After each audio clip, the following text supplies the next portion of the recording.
शाही नाई का महाराज कृष्णदेव राय के बाल काटने और दाढ़ी बनाने महल में आना जाना लगा रहता था। जब वह दरबारियों को देखता तो स्वयं भी दरबारी बनने के सपने देखा करता था। एक दिन जब वह महल आकर महाराज कृष्णदेव राय के शयन कक्ष में गया तो देखा कि महाराज गहरी नींद में सोए हुए हैं। उसने सोते सोते ही उनकी दाढ़ी बना दी। महाराज जब उठे और देखा कि उनकी दाढ़ी बनी हुई है तो वे बहुत प्रसन्न हुए और उन्होंने नाई को बुलाकर कहा, हम तुम्हारे काम से अति प्रसन्न हैं, मांगो क्या मांगते हो, आज हम तुम्हारी हर इच्छा पूरी करेंगे। नाई तो ऐसे ही किसी अवसर की ताक में था।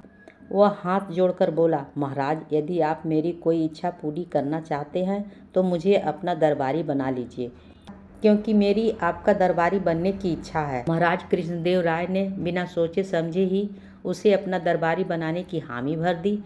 नाई बहुत खुश हुआ और सभी जगह यह बात बताने लगा।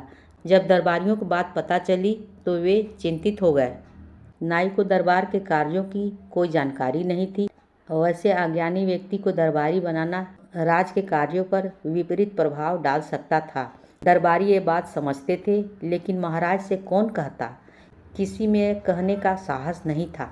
वे सभी तेनालीराम के पास गए और उसे सारी बात बताकर इस समस्या का कोई हल निकालने को कहा। तेनालीराम ने उसे आश्वासन देकर वापस भेज दिया। अगले दिन रोज की तरह महाराज सुबह सुबह नदी किनारे टहलने गए। वहां उन्होंने देखा कि तेनालीराम एक काले कुत्ते को रगड़कर नहला रहे हैं। यह देख उन्हें बड़ा आश्चर्य हुआ। तेनालीराम से बोले, सुबह सुबह यह क्या कर रहे हो तेनाली? तेनालीराम बोला, महाराज मैं इस कुत्ते को रगड़ रगड़ कर नहला रहा हूँ ताकि ये सफ़ेद हो जाए। अरे काला कुत्ता सफ़ेद कैसे होगा तेनाली? महाराज ने हंसते हुए पूछा। महाराज जब एक अयोग्य व्यक्ति दरबारी बन सकता है तो काला कुत्ता भी सफ़ेद हो सकता है, तेनालीराम ने उत्तर दिया। महाराज समझ गए कि तेनालीराम का इशारा किस ओर है। उन्होंने नाई को दरबारी न बनाकर वही स्थान दिया जिसके लिए वह उपयुक्त था। कहानी होती है समाप्त।